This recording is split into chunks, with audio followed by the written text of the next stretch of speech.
Train up a child in the way he should go, even when he is old. He will not depart from it. Proverbs 22, verse 6, ASV. Blessed everyone and welcome to our live stream. Again, this is your brother in Christ, Jose Rolboy Perez Cariaga. Muli na naman po tayong nagbibigay pugay at bumabati sa lahat-lahat ng mga kapatiran natin. Saan dako, saan parte man kayo ng mundo, na abutin ng broadcast na ito. Pagpapala ng dakilang Diyos, ang sanay sumasa atin. Nagpapasalamat po tayo at pagpasensya na po sa karamihan na nagtatanong, Brad, bakit replay, bakit wala ka nitong ang 2 linggo? Pagpaumanhin na po dahil ang inyong kapatid ay nagpaunlak sa mga paanyaya at nakarating po tayo sa iba't ibang mga kongregasyon. And nakakatuwa, sana nga ma-share ko dito yung mga mukha ng mga kapatiran na inabot ng ating mentoring and feeding program. Papasalamat tayo sa mga nasa Tarlac, papuntang Kamiling, Sabang, and Binawangan ba? Or some other places in there sa San Manuel wherein doon kami nag-stay noong nakaraang Sunday. And prior to that, mga February was it, nasa matayom-tayom tayo. And hopefully, ang sabi ko nga sa mga kapatid, sana magawa natin ito ng ibang pagkakataon kasi nakakatuwa ang mga mukha nila. And even sa mga kapitbahay ko sa San Miguel na nagugulat sila na, oh, bakit may pa-Starbucks tayo dito at may pa-ice cream si Sienna noong nagdaang linggo na open talaga sa lahat-lahat. So nagugulat sila. And it's so nice to share and be a channel of blessing. Kaya pagpalain nawa tayo lalo ng Panginoong Diyos sa ating mga ginagawa upang sa ganun magiging daanan tayo o daluyan tayo ng pagpapala. Growing up, isa sa mga paborito kong verses is this. Proverbs 22 verse 6, samahan pa ng Bisaya, Proverbio 1:8, and something na about this tinatawag nating wisdom literature. So, ano nga ba ang pakahulugan ng train up a child in the way he should go, even when he is old, he will not depart from it? Gagawin po nating serye ito dahil maraming mga bagay-bagay sa napaka-iksing bersikulo, ang daming pwede nating talakayin. At sa susunod ng mga linggo, yamang nasa Marso na tayo, papasok na tayo ng Tagsibol, papasok na tayo ng Spring, pagamat sa season ng Pilipinas is dry, wet, tsaka election lang naman ang meron tayo. Hindi tayo yung winter, spring, summer, and fall. And dito nga tayo sa kasagsagan ng Marso na nasususpend yung mga klase dahil sa tinding init. Pero nagpapasalamat tayo sa dakilang Diyos. Kagabi po, inulan kami dito sa Cavite. And mas malamig ng kaunti ang simoy ng hangin, mas malamig ng kaunti ang temperatura sa bayan ng Bacoor. So, train up a child in the way he should go. Even when he is old, he will not depart from it. Keywords natin is yung train. Kung titingnan natin, train. And then, ang training niya hindi train down, hindi pang discourage, kundi train up. Talagang pang taas, encouragement. And then, ang susunod na word na makikita natin will be the child or sinumang bata or mga kabataan. And the way, ang susunod na makukuha natin, specific, the way that he should go. Hindi yung gusto nila, but the way that he should go. Hindi yung the way that they want to go, kundi the way, yung kaparaanan, yung direction that he should go. Kaya even when he is old, tumanda man ito, he will not depart from it. So kung maganda ang training, parang tawag natin doon ay nagiging psychomotor na lang, muscle memory na lang lahat-lahat. So tingnan natin ito mga words na to. Train the child, way should go, when old, not depart from it. So, pag-aralan natin, sumandali ngayon ang titingnan natin na pasimula lamang. Kung pag-uusapan natin ang salitang train up or train, ayon sa definitions, Ayon sa nakita natin sa mga dictionary, to train is to teach or instruct. Turuan or instruct. Yung bigyan ng papaano gawin. Or to prepare or condition.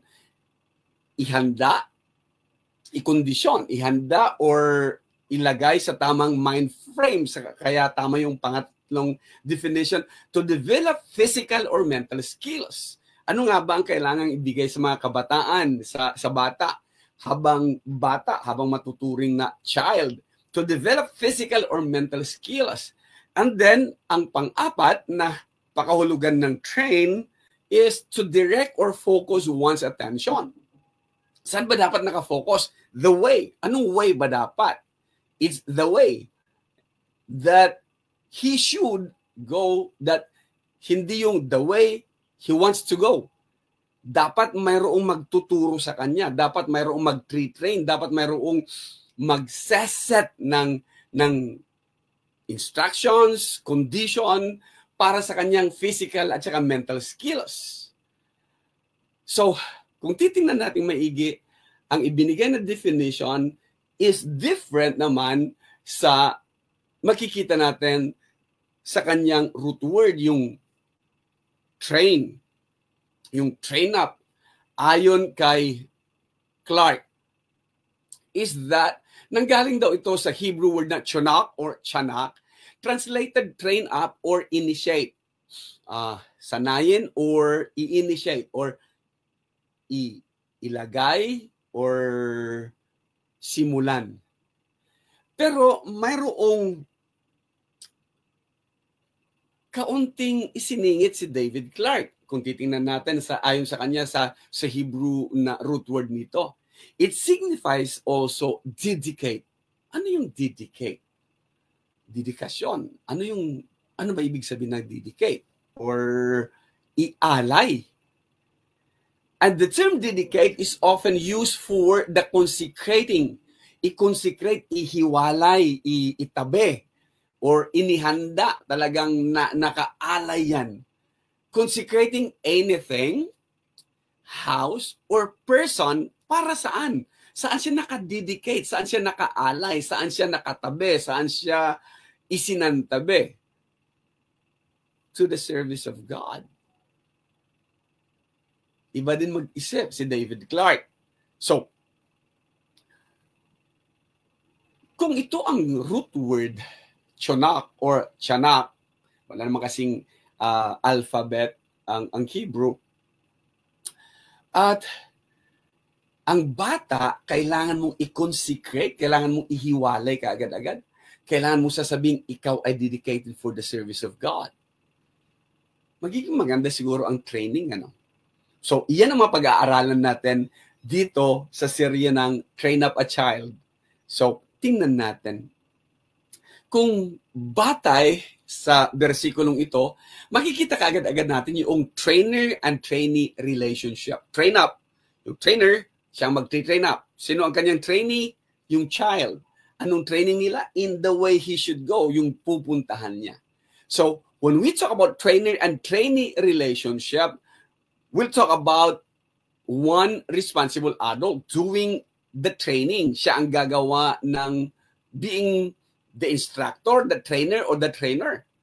At ang mga responsible adults na yan could probably be your senior, your parents, or grandparents, or kung sa school naman, yun nga lang, matindi ang mga nakikita natin magkaminsan, ang mga guro, ang mga teachers, guidance counselors, advocates, student affairs coordinators, ang sinisisi ng mga magulang kapag ka nag-misbehave ang kanilang mga anak. Gayong responsibilidad dapat ng mga magulang to train up their children while you are lying down, while you are walking, while you are... Nakapaloob yan sa tanak. So, pag-uusapan natin ng isa-isa ang mga yan.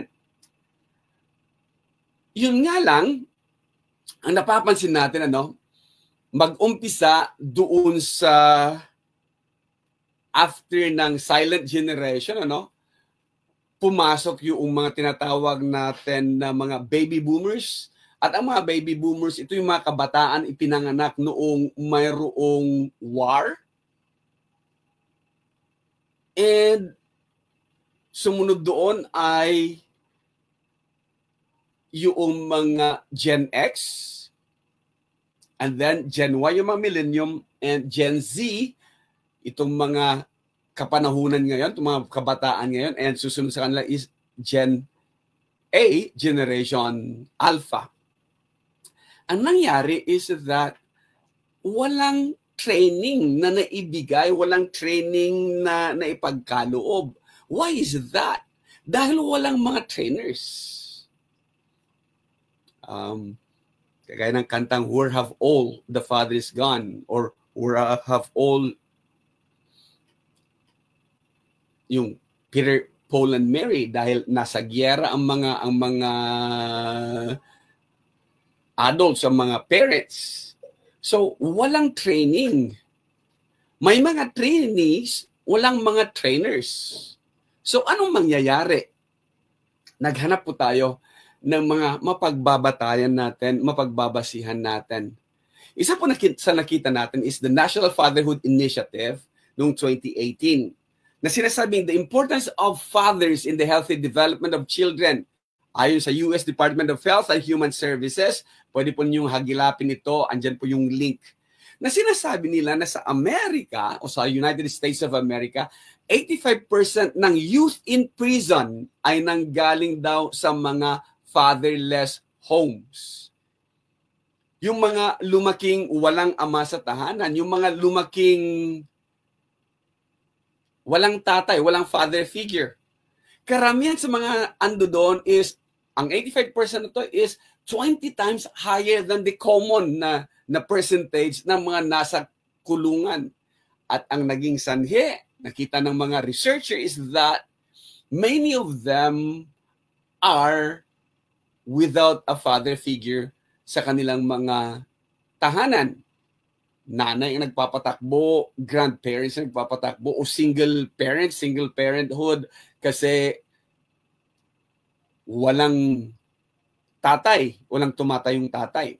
At alam po natin yan, 1 out of 3 dito sa Pilipinas, ganyan din ang kaso ngayon. So, sa Journal of Family Psychology also nilabas noong 2011, ito ang findings na inilabas nila Maclanahan at saka Sandefur noong 1994 din na nakasama. Children of single parents are more likely to struggle academically, partly due to the reduced resources, dahil nga walang tatay, so walang makakatulong doon sa pangangailangan ng bata, and parental support. So, ang laking impact nito ayon sa Journal of Family Psychology, pinagbasihan nila yung 1994 na basis. May isa pa,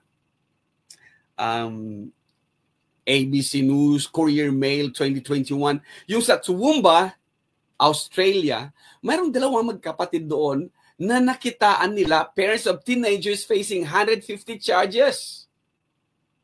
Kasi too drunk to support kids. Wala ding mga father figure. Walang nag-train sa kanila. Walang nagturo sa kanila ng mga bagay-bagay na to. So, gaano pala kahalaga ang training? Gaano pala kahalaga yung, sa Bisaya, pagmatuto, pagtuturo? Gaano pala kahalaga yung father figure? Bagamat nasa Marso pa lamang po tayo, no? Mother's Day, Father's Day will be discussed later dahil darating ang mga yan.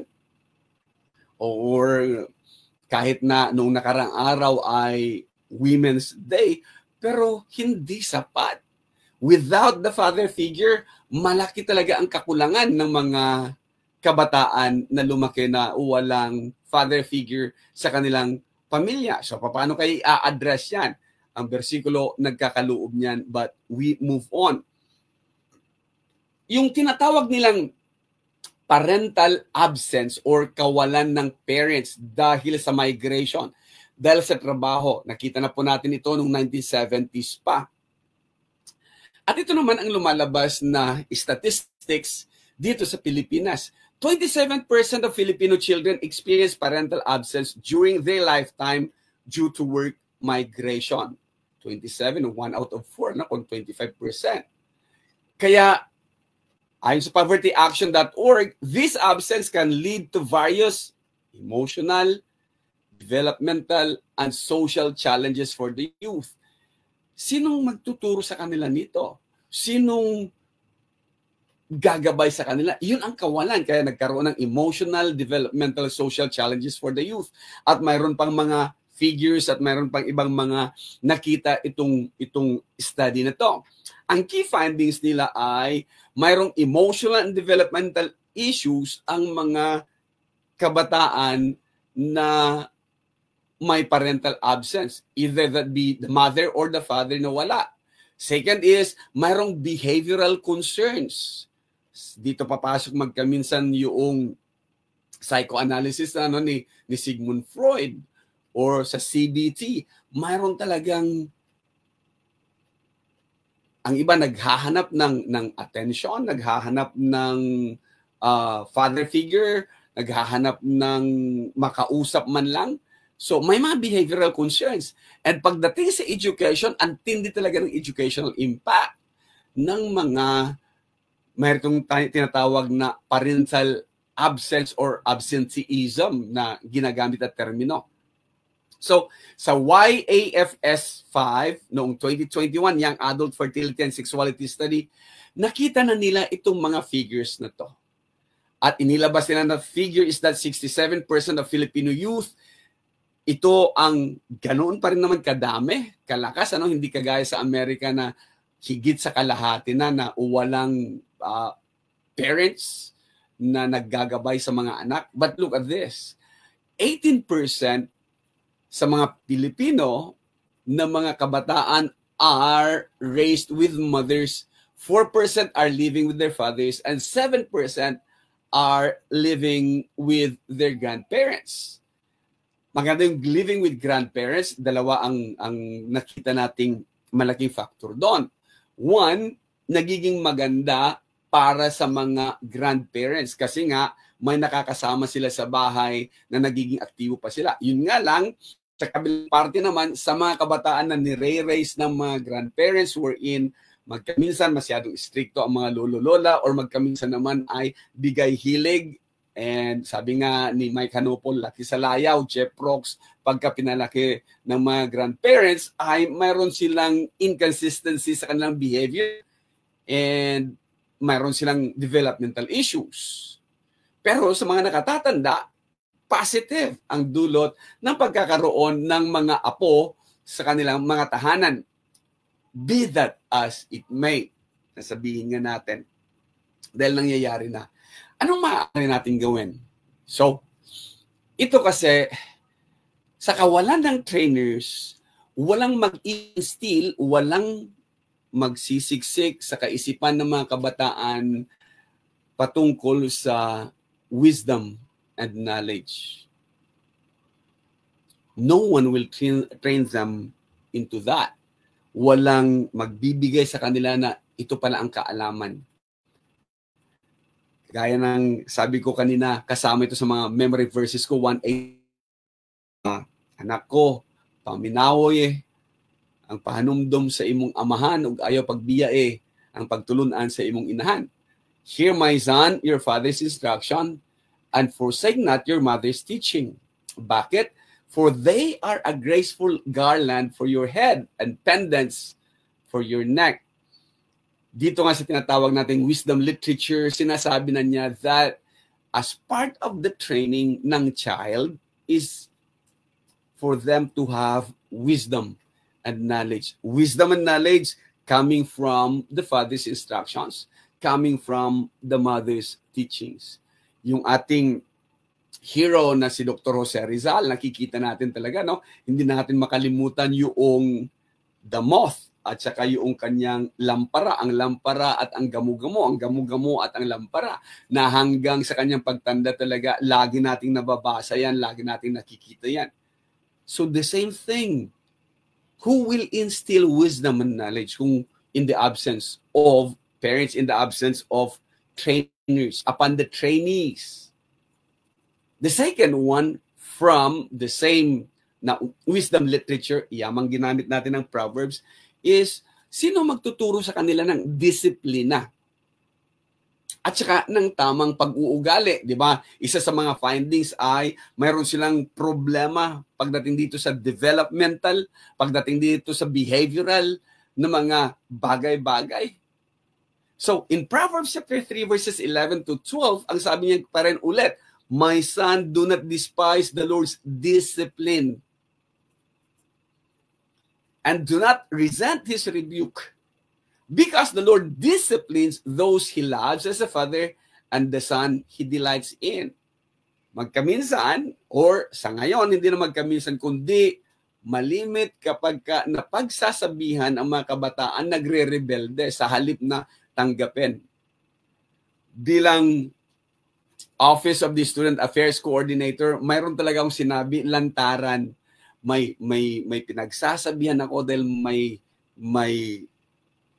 pagkakamali ang estudyanteng ito. So pinagsabihan ko siya, talagang napagalitan ng inyong lingkod. But after that, ang sabi niya talaga sa akin, "Sorry sir, thank you po sir." And hindi ko talaga naiwasan sabihin, sino ang hindi mapapamahal sa gawaing ito? Pinagalitan mo na lahat-lahat, pinagsabihan mo na lahat-lahat, andi dito nagsusorry at nagta-thank you. Yun ang mga gustong-gusto kong makasama magkape. Yun ang gustong-gusto kong makasamang kausap. Because may pagpapahalaga sila sa discipline, may pagpapahalaga sila sa tamang pag-uugali. When they are corrected, they don't rebel. O rebel. They don't answer back. At nagulat talaga ako kasi ang buong akala ko, itong batang to, kasi puro iling habang pinagsasabihan ko, will answer back. At sabi niya, "Sorry sir, thank you po sir." And I really said, sinong hindi matutuwa dito sa batang to? Pinagalitan mo na lahat-lahat, nagpasalamat pa. I said, welcome ka sa OSA anytime, magkape. Welcome ka, welcome na welcome ka. And the next one is this. Kung walang trainer, sino magseset sa kanila ng model, good character, and integrity? Nitong nakaraan, mayroong mga nagsasubmit sa akin na bagamat andun ang nurse ng school ay magbibigay pa rin ng medical certificate. At alam mo naman ang medical certificate talaga ay hindi talaga siya totoo. Kaya sabi ko magkaminsan, mamili ka, magsabi ka ng totoo or kasuhan na lang kita ng perjury or kasuhan na lang kita ng ibang major offense. Kasi alam ko talagang hindi galing sa isang doktor yan, hindi galing sa isang clinic yan. Ang iba, magpipilit, kaya umaabot talaga na naisusulatan sila ng citations dahil sa major offense. Perjury gagawin eh. Pero yung iba talaga magsusorry na lang, hindi pala pwede, sir. Sabi ko, mas madaling magsabi na lang ng tapat. And yung iba sasabihin, papuntahin ko pa tatay ko dito. At ang pinipilit ko naman sa kanila is that dapat mayroon tayong palabra di honor. Kung sinabi mo, pangatawanan mo. Hindi maaari yung magsisinungaling ka kasi pag found out that you're lying, the more yung punishment. Kaya Proverbs 4:23 again says, above all else, guard your heart. Always guard your heart, for everything you do flows from it. A good heart. Who can discern? God does. For out of the abundance of the heart, the mouth speaks. Ang daming hindi tama ang mga puso, no? And who will impart the fear of the Lord? Ngayon, wala na ito eh. Most of those na nakakausap natin or most of yung mga nakakarating sa atin, wala talaga yung takot sa Diyos. Proverbs chapter 9 verse 10 says, "The fear of the Lord is the beginning of wisdom." Kanina, wisdom. Pinag-usapan natin, knowledge. And knowledge of the Holy One is understanding. Without trainers to model what it means to have character and integrity, what it means to have these things, wala ding magbibigay sa kanila ng dapat katakutan natin ang Panginoong Diyos. And isa pa na nawawala talaga, kaya napaka-weak ng generation ngayon kasi walang nag-encourage sa kanila ng strong work ethic and responsibility. Ayaw mag-take ng responsibility, pero pagdating doon sa kanyang tinatawag natin na yung sarili, self-entitlement, grabe.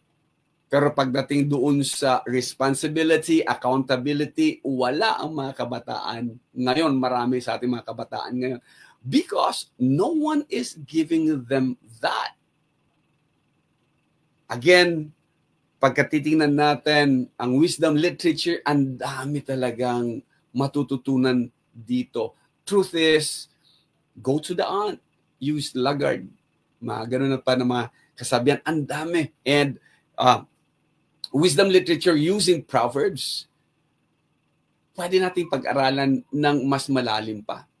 So, sa absence ng mga trainers, ang nakakatakot is that sino ang magtuturo sa mga anak ng mga anak na to na walang nag-train sa kanila?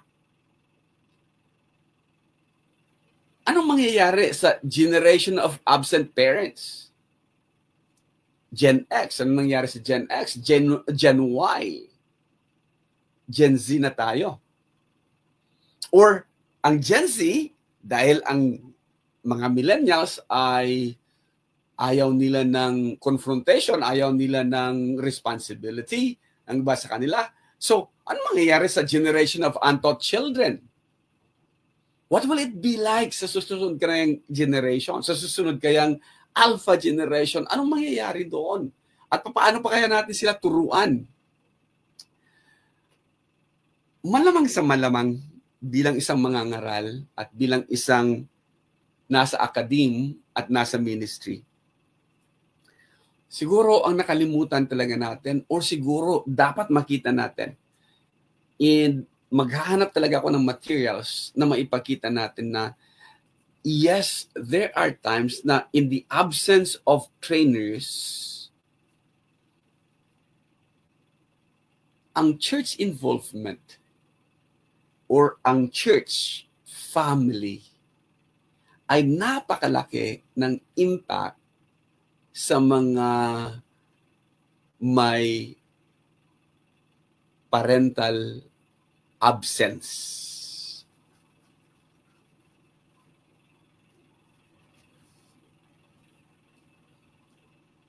Dahil siguro ini-a-apply yung sinabi nga ni Clark na kapag ang isang bata is dedicated, first and foremost, kagaya ni Samuel, to the Lord, everything flows from that. Pero wala na ngang trainer, wala pang dedication, mauuwi talaga sa wala. Ito ang mga bagay-bagay na pag-aaralan natin. Ito ang mga bagay-bagay na tatalakay natin sa susunod na mga broadcast natin. Ang meron lang ang mga kabataan ngayon kasi hindi dedicated to God, are dedicated to themselves. Kaya talagang namumukod tangi, mapansin mo kagad-agad yung self-entitlement. Ang gusto ko. The way they want to go, hindi in the way he should go. Train up a child in the way he should go, not in the way they want to go. Dapat may mag-train talaga. And hopefully so, makakatulong tayo when they realize that they have been dedicated for the service of God at hindi sa service for themselves. Ito po ang pagsusumikapan natin na talakayin sa mga susunod nating mga broadcast. Again, this is your brother in Christ, Jose Roniboy Perez Cariaga. Muling nagpapasalamat at higit sa lahat nagpapasalamat sa Panginoon na nagkaroon ulit tayo ng pagkakataong gumawa ng broadcast na ito. Salamat po.